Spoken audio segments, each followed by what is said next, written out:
I think Attorney Kauman did his job well. Pinakita yung kahinaan ng ebidensya nila.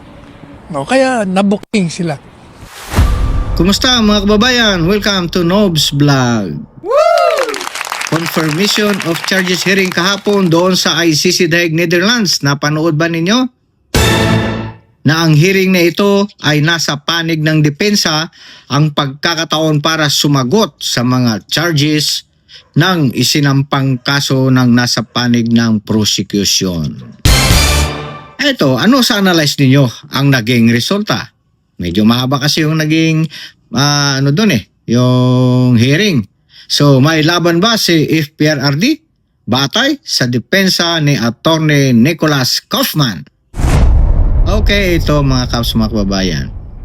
Ipaubayan natin sa may alam ang pagbibigay ng opinyon sa bagay na yan. Okay? Pero isa munang like, subscribe, share sa ating channel mga kababayan. Okay, sabay-sabay nating panoorin. Let's go! Sabi ho ninyo sa unang pagsabak ko nitong defense team ni Attorney Kaufman ngayong araw? Well, Attorney Kaufman did not disappoint me because obviously he has prepared himself for the case for today's submission. He has thoroughly studied this case. He read all the speeches of the president and he pointed out the obvious fact that the prosecution has been lifting portions of the speech of the president when in fact the very speeches would show exonerating statements contrary to what the prosecution is saying.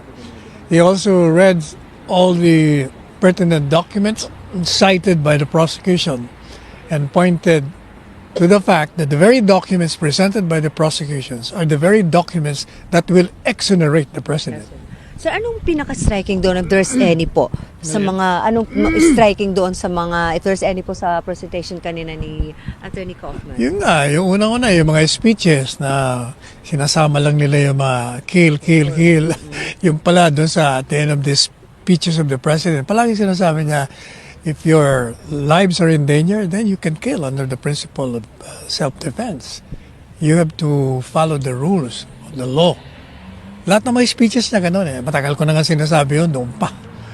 Pangalawa, importante yung mga dokumentong pinipresent ng prosecution na nakalagay doon to neutralize. Sabi nila, neutralize doon, ibig sabihin, kill. So parang lumalabas na yun ang dokumento that will show the murderous intent of the president at pinapakita yung commonality of design ng mga di umanong accused and the co-perpetrators. Pero lumalabas, yung mismong dokumentong yon habang nakalagay yung neutralized na mali nga ang basa nila, nakalagay mismo doon na umaresto kayo nang naaayon sa batas. No? Kaya nabuking sila. Attorney, pero sabi ni Attorney Nery Colmenares, mahina ang depensa. Ang depensa, hindi pa pwedeng maging mahina. Ang prosecution, ang burden of proof to show na may ebidensya sila. The defense need not prove anything.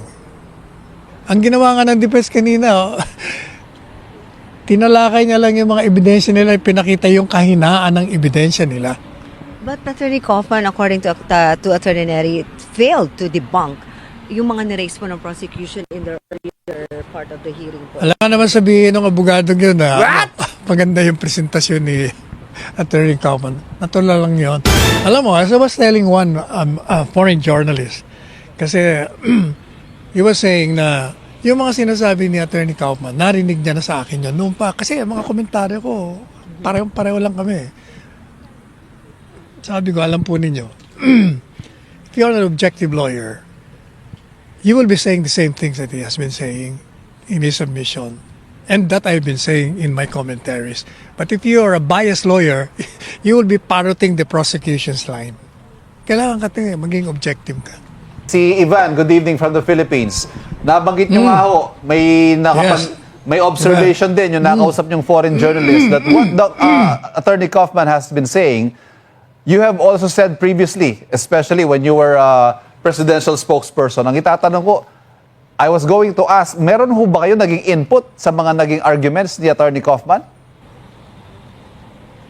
Yung ngayon, wala. ang naririnig ko lang sa interview niya nung hindi, yung dati sinasabi niya na pinupuri niya ako, marami raw siyang nakatulong daw ako sa kanyang mga mga pagpreparasyon. Kasi naririnig niya siguro yung mga discussion ko. Kasi hindi ba, I have a daily show and I've been discussing this case for how many years na? 3 taon na yata. Nung pang spokesperson ako hanggang hindi. Ganun pa rin. In that sense siguro, nakatulong ako. Yes. But talagang, I think Attorney Kaufman did his job well. I remember you saying last Monday, dun po sa first day nung pagkatapos mag-deliver ng opening statement ni Attorney Kaufman, sinabi ninyo okay naman yung opening statement pero sana mas pukpukin pa yung issue on jurisdiction. Satisfied ho ba kayo with how he raised the jurisdiction issue so far? Siguro oo naman, di ba? Pero siguro sa final summation niya, baka ipapasok pa yun. Kasi alam mo ang jurisdiction, the issue of jurisdiction can be raised anytime at any stage of the proceedings. So, kahit na hindi mo yan i-raise ngayon, pwede mo i-raise yan at the end of the trial. Okay. Pagkatapos po ba ng confirmation of charges hearing, may balak po ba kayo na bumisita or bisitahin si dating Pangulong Duterte para i-report kumbaga kung ano yung nangyari? Kayo po mismo. Unang-una, yung balak hanggang balak lang yun kasi bawal nga bawal na bumisita nga sa kanya, hindi ka pa pwedeng bumisita. Kahit hanggang Only sa members pagtatapos of the defense team accredited kahit hanggang kailan. Kailangan maging membro kami ng defense formally accredited para kami makabisita kay Presidente. Kamusta naman po yung pakikipag-usap po ninyo or pakikipag-ugnayan po ninyo sa kanyang pamilya na naririto sa Pilipinas? Ay, hindi pa kami nag-uusap ni BP Sara kaugnay sa kaso. Maliban doon sa sinabi niya, meron akong space sa seat gallery, sa gallery, may seat ako, and nagpasalamat siya sa Diyos na mga safe travel ko. Alright, Hindi so pa kami wala siyang... nakakausap. Siguro kaya hindi kami nakakausap ni BP Sara. Alam niyang nasa loob kami. Kayo lang nga nakakapasok sa amin. Yung break time lang kami nakakausap. Pia, maisingit ko, but attorney, do you intend to brief the Vice President after this trial, after this pre-trial hearing? Do you intend to brief the Vice President kung anong nangyari lahat? All your observations Filipino po? team na create ng ng pamilyang Duterte, siyempre we will give feedback to them kung anong tingin namin. Ayan mga kaps, mga kababayan, tutuloy pa ng depensa yung kanilang gagawing pagkontra doon sa mga aligasyong ipinukol at ikinaso sa FPRRD. Okay, abangan nyo yan mga kaps, mga guys ha. Okay, bigyan din kayo ng opinion reaction ninyo dyan kung ano sa palagay ninyo, ano sa analyze ninyo ang performance o resulta ng ginawang pagdepensa ni Attorney Nicolas Kaufman sa kasong ito. Okay, muli ito po ang inyong Nobs Vlog. Nagsasabing salamat po at ingat po tayong lahat.